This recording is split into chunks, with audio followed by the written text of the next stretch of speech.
गोविंदराव वाजूरकर कला वाणिज्य महाविद्यालय नागभीड भूगोल विभाग। मी प्राध्यापक डॉक्टर रवी रंगिले, भूगोल विभाग प्रमुख। आपल्या ऑनलाईन क्लासेसमध्ये आपल्या सर्वांचे स्वागत आहे। भूगोल अभ्यासक्रम आणि मार्कांचे वितरण सत्र 3 करिता BA भाग 3 पेपरचे नाव आहे भूरूपशास्त्र। नवीन CBSE पॅटर्ननुसार आपल्याला मार्कांचे वितरण आणि एकूण गुणांचे वितरण कशा प्रकारे देण्यात आलेले आहे ते लक्षात घ्यायचं आहे। थेरी सिलेबस 60 मार्काचा त्या ठिकाणी दिला गेलेला आहे। इंटरनल असाइनमेंट 15 गुणांचे दिलेले आहेत आणि प्रॅक्टिकलचा सिलेबस 25 मार्काचा दिलेला आहे। थेरी आणि इंटरनल असेसमेंट या दोघांचे 75 गुण आणि प्रॅक्टिकलचे 25 गुण असे 100 मार्क्सचा आपल्याला या सत्राकरिता गुणांचे वितरण दिलेले आहे। या सत्राकरिता भूगोल विषयाचा प्रश्नपत्रिकेचे स्वरूप आणि मार्कांचे वितरण कशा प्रकारे दिल्या गेलेलं आहे ते या ठिकाणी आपल्याला लक्षात घ्यायचं आहे। प्रश्न पहिला आपल्याला विचारला जाईल युनिट नंबर 2 वर आणि त्याला R म्हणजेच किंवा राहील युनिट नंबर 2 वरच राहील। हा प्रश्न दीर्घोत्तरी प्रश्न राहील, लॉंग आन्सर क्वेश्चन्स राहील। 12 मार्कासाठी हा प्रश्न युनिट नंबर 2 वर विचारला जाणार आहे। प्रश्न क्रमांक 2 युनिट 3 वर विचारला जाईल। त्याला R जो प्रश्न राहील म्हणजेच किंवा प्रश्न राहील तो सुद्धा युनिट 3 वर विचारला जाईल आणि तो सुद्धा दीर्घोत्तरी म्हणजे लॉंग आन्सर क्वेश्चन्स म्हणून विचारला जाईल। कोणताही एक प्रश्न आपल्याला त्या ठिकाणी पूर्ण सोडवावा लागेल। त्यासाठी 12 मार्क आपल्याला दिले गेलेले आहेत। प्रश्न क्रमांक 3 हा थोडक्यात उत्तरी लिहा म्हणून राहील, शॉर्ट आन्सर क्वेश्चन्स। यामध्ये युनिट 1 वर हा प्रश्न विचारला जाईल आणि युनिट 1 वर एकंदरीत 4 प्रश्न विचारले जातील। त्यापैकी 2 प्रश्नाचा एक गट राहील आणि दुसऱ्या 2 प्रश्नाचा एक गट राहील। त्यापैकी कोणताही एक गट पूर्ण सोडवणे आवश्यक राहील। एका गटातला एक आणि दुसऱ्या गटातला एक जर आपण सोडवलं तर कोणताही एक प्रश्न व्हॅलिड समजला जाईल आणि एक प्रश्न एक्स्ट्रा म्हणून समजला जाईल। असं होऊ नये म्हणून तुम्हाला कोणताही एक गट आणि त्या गटातील 2 प्रश्न पूर्ण करावे लागतील। प्रत्येक प्रश्नाला 6 मार्क दिले जाईल। असे 2 प्रश्नावर एकूण 12 मार्काचे विचारले जातील। प्रश्न क्रमांक 4 हा युनिट 4 वर विचारला जाईल। परत थोडक्यात उत्तरे द्या, शॉर्ट आन्सर क्वेश्चन्स म्हणून विचारले जाईल। ज्यामध्ये युनिट 4 वर 4 प्रश्न एकूण विचारले जातील। 2 प्रश्नाचा एक गट आणि दुसऱ्या 2 प्रश्नाचा एक गट। कोणताही एक गट पूर्ण सोडवणे आवश्यक राहील। प्रत्येक प्रश्नाला 6 मार्क्स राहतील। असे 2 प्रश्न मिळून 12 गुणांचा सुद्धा हा प्रश्न विचारला जाईल। प्रश्न क्रमांक 5 सर्व युनिटवर विचारला जाईल आणि तो त्या ठिकाणी ऑब्जेक्टिव्ह स्वरूपाचा राहील। यामध्ये कुठल्याही प्रकारचा विकल्प म्हणजे ज्याला आपण पर्याय म्हणू तो राहणार नाही. 5 प्रश्न संपूर्ण युनिटवर विचारले जातील आणि ते ऑब्जेक्टिव्ह स्वरूपाचे राहतील. कोणताही एक पर्याय तुम्हाला त्या ठिकाणी निवडावा लागेल. अशा प्रकारे 12 मार्काचा हा प्रश्न सुद्धा राहील. असे एकूण 5 प्रश्न विचारले जातील आणि या संपूर्ण 5 प्रश्नावर त्या ठिकाणी 12 मार्काचं वितरण दिले राहील. असं एकूण 60 मार्काचा आपल्याला थेरी पेपर या सत्रासाठी अभ्यासाला दिलेला आहे. या सत्राकरिता जो अभ्यासक्रम दिलेला आहे त्या अभ्यासक्रमाचे एकूण घटक किंवा युनिट 4 विभागले जातील. ज्यामध्ये पहिला युनिट ज्याला आपण म्हणू तो पहिला युनिट म्हणजे भूरूपशास्त्राचा अर्थ, स्वरूप व व्याप्ती, भूरूपशास्त्राचे प्राकृतिक भूगोलामध्ये स्थान, पृथ्वीचे अंतरंग आणि पृथ्वीच्या हालचाली किंवा भूहालचाली या प्रकरणावर विचारला जाईल. यामध्ये भूरूपशास्त्र म्हणजे काय या संदर्भामध्ये आपल्याला वेगवेगळ्या अभ्यासकांनी केलेल्या व्याख्यांचा समावेश करून त्याचा अभ्यास करावा लागेल. आणि आपल्या परिसरात किंवा पृथ्वीवरती जे काही नवीन अशा प्रकारची भूरूपं निर्माण झालेली आहेत किंवा निर्माण झालेली भूरूपे नष्ट झालेली आहेत, अशा सर्वांचा अभ्यास जरी भूरूपशास्त्रामध्ये केला जात असला तरी परत आधुनिक दृष्टिकोनातून भूरूपशास्त्रामध्ये अभ्यासाच्या कक्षा कशा रुंदावलेल्या आहेत हे निरनिराळ्या अभ्यासकांनी केलेल्या व्याख्यांवरनं, डेफिनेशनवरनं आपल्याला लक्षात घेता येईल. भूरूपशास्त्र ही उपशाखा आहे. या उपशाखेची प्रमुख शाखा ही प्राकृतिक भूगोल आहे.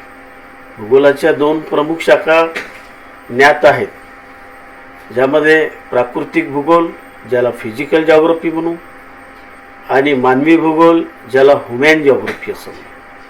मग भूरूपशास्त्र ही जी शाखा आहे ही शाखा प्राकृतिक भूगोलाची शाखा आहे. प्राकृतिक भूगोलामध्ये काही भूरूपशास्त्र ही एकमेव उपशाखा नाही आहे. त्याच्या अनेक अशा प्रकारच्या उपशाखा आहेत. मग अनेक उपशाखांपैकी भूरूपशास्त्राचं स्थान यामध्ये कसं महत्त्वाचं आहे हे आपल्याला या ठिकाणी अभ्यासायचं आहे. पृथ्वीचे अंतरंग, पृथ्वीच्या अंतरंगाचं अभ्यास आपल्याला दिला गेलेला आहे. पृथ्वीचं बहिरंग म्हणजे आपण ज्या पृष्ठभागावर राहतो आपल्याला जे दिसतं ते बहिरंग आहे. परंतु पृथ्वीच्या आत काय दडलेलं आहे, संरचना कशी निर्माण झालेली आहे, किती लेयर्स आहेत, त्या लेयरची काय ॲक्टिव्हिटी आहे, हे सर्व आपल्याला पृथ्वीच्या अंतरंगामध्ये अभ्यासायचं आहे. मग या पृथ्वीच्या अंतरंगामध्ये काही हालचाली घडून येतात. आपण बघतो आहे की जसं पर्वत आहे, पठार आहे, मैदान आहेत, समुद्र सपाटी आहे, दर्या आहे, खिंड आहे, हे काही कुणी ठेवलं आणि निर्माण झालं अशा प्रकारचं त्या ठिकाणी त्याला स्वरूप नाही आहे. पृथ्वीच्या अंतरंगामध्ये ज्या काही हालचाली होतात आणि हालचाली झाल्यानंतर त्याचा जो काही परिणाम भूपृष्ठावर किंवा भूपृष्ठाच्या बाहेर जो दिसून येतो त्या म्हणजे भूहालचाली असतात. कोणी एकेकाळी हिमालय पर्वत आज जिथं दिसतं तिथं हिमालय पर्वताचं अस्तित्व नव्हतं. तिथे समुद्राचा भाग होता, टेथिस नावाच्या समुद्राचा भाग होता. आज ती जागा हिमालय पर्वताने घेतलेली आहे. हे कशाचा परिणाम आहे? हे आहे पृथ्वीच्या हालचालीचा किंवा पृथ्वीच्या शक्तीचा परिणाम आहे. असा एकूण अभ्यास आपल्याला युनिट 1 मध्ये दिला गेलेला आहे. युनिट 2 मध्ये आपल्याला काही सिद्धांत अभ्यासाला दिलेले आहेत आणि ती अतिशय महत्त्वाची सिद्धांत आहेत. ज्यामध्ये सर्वात पहिल्यांदा महत्त्वाचा सिद्धांत म्हणजे अल्फ्रेड वेगनरनी खंडवहनाचा जो सिद्धांत मांडला त्या सिद्धांताचा अभ्यास दिलेला आहे आणि म्हणून त्या सिद्धांताला वेगनरचा खंडवहन सिद्धांत असे म्हणतात, कॉन्टिनेंटल ड्रिफ्ट थेरी. आता त्यांनी या सिद्धांतामध्ये काय सांगितलं आहे, कशाबद्दल सांगितलं आहे, हे जरी आपल्याला प्रत्यक्ष अभ्यासात लक्षात घेता येत असलं तरी भूरूपशास्त्राशी मात्र त्याचा अतिशय घनिष्ठ संबंध आहे आणि तो अभ्यासाअंती आपल्याला अधिक जास्त त्या ठिकाणी कळेल आणि आश्चर्यसुद्धा त्या ठिकाणी आपल्याला होणार की खरंच अशा प्रकारची भूपृष्ठावर क्रिया होत असते काय. त्यानंतर प्लेट टेक्टॉनिक थेरी आहे, भूपट्ट विवर्तनकी किंवा पृथ्वीचे प्रसरण किंवा तबकडी सिद्धांत. या पृथ्वीवर जमीन जी आहे, पाणी जे आहे, जरी आपल्याला एकसारखे एक जिन्सी दिसत असले तरी त्याच्या सुद्धा प्लेट्स पडलेल्या आहेत, त्याचे विभाग पडलेले आहेत, त्याच्या तपकड्या पडलेल्या आहेत आणि त्या प्लेट्स किंवा त्या तपकड्या एकमेकांकडे जेव्हा त्या परस्पराच्या दिशेने जातात किंवा परस्पराच्या विरुद्ध दिशेने जातात तेव्हा काय परिणाम होतो याचा सुद्धा आपल्याला प्लेट टेक्टॉनिक थेरीच्या माध्यमातून अभ्यास करायचा आहे. आयसोस्टेसी मीन्स समस्थायित्व किंवा समाधार सिद्धांत. आपण एकीकडे बघतो आहे की खूप विशाल उंचीचे पर्वत आणि समुद्राचा भाग, मैदाने या संदर्भामध्ये जर आपण विचार केला तर एकीकडे उंच भाग दिसतात आणि एकीकडे सकल भाग दिसतात. तरी पण या दोघांमध्ये संतुलन कसं साधलं गेलेलं आहे. आपण अशी कल्पना करू की पर्वताच्या अत्याधिक भारामुळे पर्वत खाली का जात नाहीत आणि मैदानी जे आहेत किंवा सकल भाग जी आहेत ती वर का येत नाही. आजही ती परस्पराला संतुलित कशी आहेत. पर्वताच्याच ठिकाणी आहे आणि मैदाने किंवा सकल भाग हा त्याच ठिकाणी कायम आहे. याला कारण काय आहे हे अभ्यास करणारा सिद्धांत म्हणजे आयसोस्टेसी किंवा समस्थायी समाधार सिद्धांत होय. याच युनिटमध्ये आपल्याला भूकंप आणि ज्वालामुखी, अर्थक्वेक्स अँड व्होल्कॅनिक्स याचा सुद्धा अभ्यास दिलेला आहे. ह्या अतिशय शीघ्र गतीने होणाऱ्या शक्ती आहेत. क्षणामध्ये निर्माण होऊन क्षणातच त्या नष्ट होतात, परंतु फार मोठ्या प्रकारच्या विनाशकारी अशा प्रकारच्या ह्या शक्ती आहेत. त्याचे परिणाम काय आहेत, त्याची कारणे काय आहेत आणि त्याचे प्रकार किती आहे, जगाच्या पाठीवर या शक्तीचे बेल्ट्स कुठे आहेत इत्यादीचा अभ्यास आपल्याला अर्थक्वेक्स अँड व्होल्कॅनिक्समध्ये करायचा आहे. युनिट 3 मध्ये आपल्याला वेदरिंग प्रोसेस दिलेली आहे, विदारणाच्या प्रक्रिया किंवा अनाच्छादनाच्या प्रक्रिया. सर्वात पहिल्यांदा विदारण हा शब्द जरी आपल्याला नव्याने वाटत असला तरी विदारण म्हणजे झीज घडवून आणणारी क्रिया. म्हणजे एखादा बलाढ्य अशा प्रकारचा रॉक्स किंवा दगड जरी असेल परंतु कालांतराने त्यालाही मृदेमध्ये त्याचं रूपांतर होतं. ती क्रिया होणे म्हणजे विदारणाची क्रिया होणे आणि त्या विदारणाच्या क्रिया प्रामुख्याने आपल्याला 2 प्रकारच्या घडून येतात. एक फिजिकल आणि दुसरं केमिकल. म्हणजे भौतिक आणि रासायनिक ह्या 2 क्रिया अहोरात्र अशा प्रकारच्या भूपृष्ठावर होत असतात. पावसाच्या माध्यमातून, ऊनवारा पावसाच्या माध्यमातून भौतिक प्रक्रिया घडून येत असते आणि पर्टिक्युलर याच ऊनवारा पावसाच्या माध्यमातून रासायनिक क्रिया सुद्धा घडून येत असते. या रासायनिक क्रियेमध्ये त्या ठिकाणी जे होणारे विदारण आहे किंवा भौतिक प्रक्रियेपासून होणारे जे विदारण आहे ते प्रामुख्याने कशा प्रकारचे होते आणि त्यापासून निर्माण होणारी कोणती भूरूपे, लँडफॉर्म्स किंवा भूआकार निर्माण होतात या संदर्भाचा अभ्यास आपल्याला वेदरिंग प्रोसेसमध्ये दिलेला आहे. याच युनिटमध्ये आपल्याला rocks origin and composition of rocks, भूपृष्ठावर रॉक्स किंवा म्हणजे खडक किंवा दगड याचे बेल्ट्स आहेत, वेगवेगळे प्रकारस आहेत, त्याची संरचना कशी निर्माण झालेली आहे, त्याची उत्पत्ती कशी झालेली आहे इत्यादीचा अभ्यास Roxx origin and composition of the Roxx या टॉपिकमध्ये करायचा आहे. मग संपूर्ण भूपृष्ठावर एकच प्रकारचा खडक आहे का? नाही, वेगवेगळ्या प्रकारचे खडक आढळतात. प्रामुख्याने खडकाचे 3 मेजर टाईप्स आहेत. त्यापैकी टाईप्स ऑफ रॉक्स यामध्ये आपल्याला खडकाचे प्रकार अभ्यासायचे आहेत. युनिट 4 मध्ये, शेवटच्या युनिटमध्ये आपल्याला जे वर्क ऑफ रिव्हर आहे म्हणजे नदीचे कार्य किंवा वाहत्या पाण्याचे कार्य. नदी हा एक एक्सटर्नल फोर्सेस आहे, बाह्य शक्ती आहे, खूप मोठी शक्ती त्याच्यामध्ये आहे. पाण्यामध्ये अपरिमित शक्ती आहे ज्याचं आपण मूल्यमापन किंवा मोजमाप करू शकत नाही.